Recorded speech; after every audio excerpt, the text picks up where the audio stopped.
यह प्रसंग रामायण की अयोध्या कांड के 100वें सर्ग का है, जब राम जी का वनवास हो गया था और उनको मिलने भरत जी वन में गए थे। तब जैसे ही वे मिले, राम जी के चरणों में गिर गए। राम जी ने भरत जी को हृदय से लगाकर कुशल क्षेम और प्रश्न पूछे। यह प्रश्न अपने आप में नीति वाक्यों का एक सुंदर संकलन है, जो उत्कृष्ट नीति ज्ञान का भंडार है। अब आपको यह विचार आ सकता है कि प्रश्न से क्या सीखा जा सकता है। तो यदि प्रश्न ऐसा हो कि क्या तुम अपने माता पिता गुरुजनों की सेवा ठीक से करते हो ना, कहीं उनका तिरस्कार तो नहीं करते, तो यह प्रश्न में धर्म क्या है और निषिद्ध क्या है यह पता चलता है। इसी प्रकार के विविध प्रश्न श्री राम जी ने भरत जी से पूछे थे। इनमें से कुछ प्रश्नों की चर्चा करते हैं। प्रारंभ में तो प्रश्न जैसे कि पिता दशरथ जी और गुरु वशिष्ठ जी कुशल है कि नहीं, तथा माता कैकेयी, सुमित्रा और कौशल्या ये सभी माताएं कुशल है कि नहीं, यहाँ पर भी राम जी ने कैकेयी के विषय में पहले पूछा है।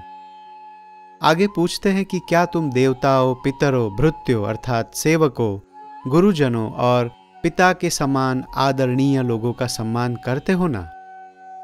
क्या तुमने अपने ही समान शास्त्रज्ञ, शूरवीर, कुलीन तथा बाहरी संकेतों से ही मन की बात समझने वाले, यानी इशारों में समझने वाले सुयोग्य व्यक्ति को ही मंत्री बनाया है ना? क्योंकि हे रघुनंदन, अच्छी मंत्रणा ही राजाओं की विजय का मूल कारण है।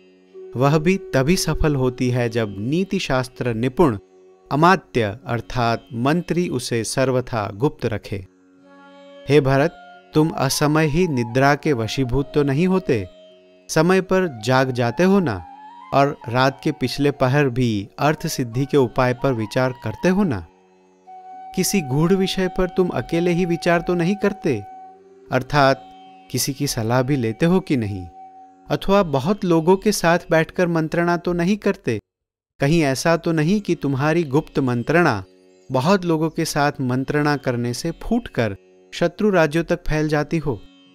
हे राघव, जिसका साधन बहुत छोटा हो और फल बहुत बड़ा हो, ऐसे कार्य का निश्चय करने के बाद तुम उसे शीघ्र प्रारंभ कर देते हो ना, उसमें विलंब तो नहीं करते? तुम्हारे सब कार्य पूर्ण हो जाने पर अथवा पूर्ण हो जाने के समीप होने पर ही अन्य राजाओं को ज्ञात होते हैं ना? कहीं ऐसा तो नहीं तुम्हारे भावी कार्यक्रम वे पहले ही जान लेते हो? क्या तुम सहस्रों मूर्खों के बदले एक पंडित को ही अपने पास रखने की इच्छा रखते हो? क्योंकि विद्वान पुरुष ही अर्थ संकट में महान कल्याण कर सकता है। यदि राजा सहस्रों मूर्खों को अपने पास रखता हो तो भी अवसर पर उसको सहायता नहीं मिलती। जो घूस न लेते हो अथवा निश्चल हो, पीढ़ियों से ही काम करते आ रहे हो तथा बाहर भीतर से पवित्र हो, ऐसे अमात्यों अर्थात मंत्रियों को ही तुमने नियुक्त किया है ना? हे कैकेयी कुमार, तुम्हारे राज्य की प्रजा कठोर दंड से उद्विग्न होकर तुम्हारे मंत्रियों का तिरस्कार तो नहीं करती? जैसे पवित्र याजक पतित यजमान का तथा स्त्रियां कामाचारी पुरुष का तिरस्कार कर देती है, उसी प्रकार प्रजा कठोरतापूर्वक अधिक कर लेने के कारण तुम्हारा अनादर तो नहीं करती? तुम्हारे सेनापति तथा मुख्य योद्धा बलवान, युद्ध कुशल और पराक्रमी तो है ना? क्या तुमने उनके शौर्य की परीक्षा कर ली है? तथा क्या वे तुम्हारे द्वारा सत्कार पूर्वक सम्मान पाते रहते हैं? सैनिकों को नियुक्त किया हुआ वेतन तुम समय पर दे देते हो ना, विलंब तो नहीं करते? क्योंकि देर से वेतन देने पर सैनिक अपने स्वामी पर भी कुपित हो जाते हैं और अनर्थ घटित होता है। तुम कभी नास्तिक ब्राह्मणों का संग तो नहीं करते हो, क्योंकि वे बुद्धि को परमार्थ की ओर से विचलित करने में कुशल होते हैं तथा वास्तव में अज्ञानी होते हुए भी अपने को बड़ा पंडित मानते हैं। हे भरत, कृषि और गोरक्षा से आजीविका चलाने वाले सभी वैश्य तुम्हारे प्रीति पात्र है ना? क्योंकि कृषि और व्यापार आदि में संलग्न रहने पर ही यह लोक सुखी एवं प्रगतिशील होता है। हे राजकुमार, क्या तुम प्रतिदिन पूर्वाह्न काल में वस्त्राभूषणों से विभूषित हो प्रधान सड़क पर जाकर नगरवासी मनुष्यों को दर्शन देते हो ना, तो ये सीख बहुत बड़ी है कि जो राजा है उसको अपनी प्रजा से मिलते रहना चाहिए। आगे हैं, क्या तुम्हारी आय अधिक और व्यय बहुत कम है? तुम्हारे खजाने का धन अपात्रों के हाथ में तो नहीं चला जाता?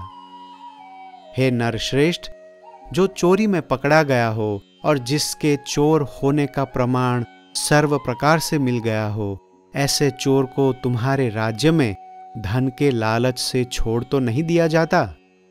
हे राघव, यदि धनी और गरीब में कोई विवाद छिड़ा हो और वह राज्य के न्यायालय में निर्णय के लिए आए हो, तो तुम्हारे मंत्री धन आदि के लोभ को छोड़कर उस पर विचार करते हैं ना? क्योंकि हे रघुनंदन, निरपराध होने पर भी जिन्हें मिथ्या दोष लगाकर दंड दिया जाता है, उन मनुष्यों की आंखों से जो आंसू गिरते हैं, वे पक्षपात पूर्ण शासन करने वाले राजा के पुत्रों और पशुओं का नाश कर देते हैं। हे भरत, तुम समय का विभाग करके धर्म, अर्थ और काम का योग्य समय में सेवन करते हो ना? इसी प्रकार भगवान श्री राम ने नीति शास्त्र, अन्य राजनीति के विषय में प्रश्न करके भरत को क्या करना चाहिए और क्या निषिद्ध है उसका ज्ञान दे दिया।